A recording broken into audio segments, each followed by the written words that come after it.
గ్రాముల బంగారు 117 గ్రాముల వెండి దొరకటం కూడా ఒకేసారి అసాధ్యము. మర్మాంగాల్లోనో ఎక్కడో పెట్టుకొని పోతే తప్ప అది సాధ్యమయ్యే పని కాదు. అది కూడా అతి తక్కువ తీసుకుపోగలగాలి ఎవరైనా కానీ. ఇన్నిసార్లు దొంగతనం చేసినటువంటి పెంచులయ్య మీద 24 కేసులు టీటీడీ వారు మీరెందుకు కేసులు పెట్టలేదు? 24 కేసులు.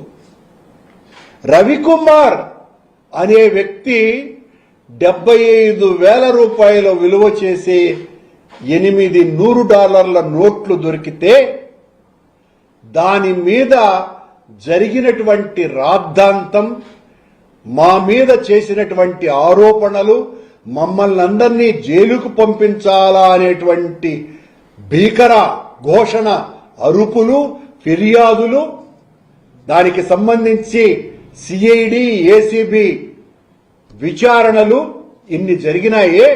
మరి పెంచులయ్య మీద ఒకే కేసు ఎందుకు పెట్టినారు అన్నదానికి టీటీడీ వివరణ ఇవ్వవలసిన అవసరం ఉంది. వైసీపీ హయాంలో అదిగో పులి ఇదిగో తోక అని గోల చేసే టీడీపీ నీ మోసేటువంటి మోతగాళ్లు ఇప్పుడు మౌనం ఎందుకు దాయిస్తున్నారు? ఇంకా మా మీదనే దాడి చేయడానికి ఎందుకు ప్రయత్నం చేస్తారు? పెంచులయ్య వెనక అనే చిన్న చేప వెనక ఉన్న తిమింగళాలు ఏవి?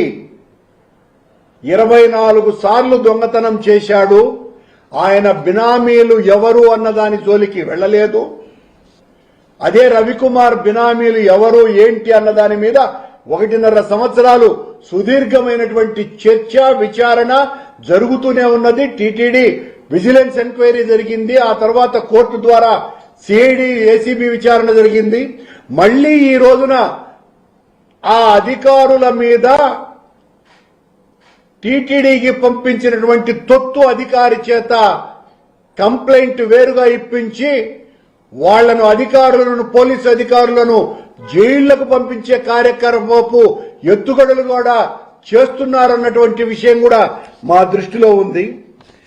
భక్తులు శ్రీవారికి నిలువు దోపిడీ ఇస్తారు. శ్రీవారినే నిలువు దోపిడీ చేసే కొలువు దోపిడీ ఇక్కడ నడుస్తున్నది. నెయ్యి విషయంలో నిందలు వేసి శ్రీవారి ఆగ్రహానికి గురైన చంద్రబాబు గారికి ఇదిగో ఇప్పుడు జరిగేటువంటి ఈ సంఘటనలన్నీ కూడా ముందు నొయ్యి వెనుక గొయ్యిలాగా తయారయ్యింది. అపచారాలకు పాల్పడే వారికి గ్రహచారం చుట్టుకుంటుందంట. అందుకు ఇదే ఉదాహరణ. భగవద్గీతనే అవమానించి ఆఖరి గీతను కూడా దాటేశారు. రాజగోపాల్ నాయుడు హయాంలో రాజపాపాలు జరుగుతున్నాయి. శ్రీవారి కానుకలకు భద్రత కలిగించలేని టీటీడీ పాలక మండలి అధ్యక్షుడు ఈ సందర్భంగా బిఆర్ కాముడు ప్రాయశ్చిత్తంగా తన ఆస్తుల్ని టీటీడీకి రాయించాలి.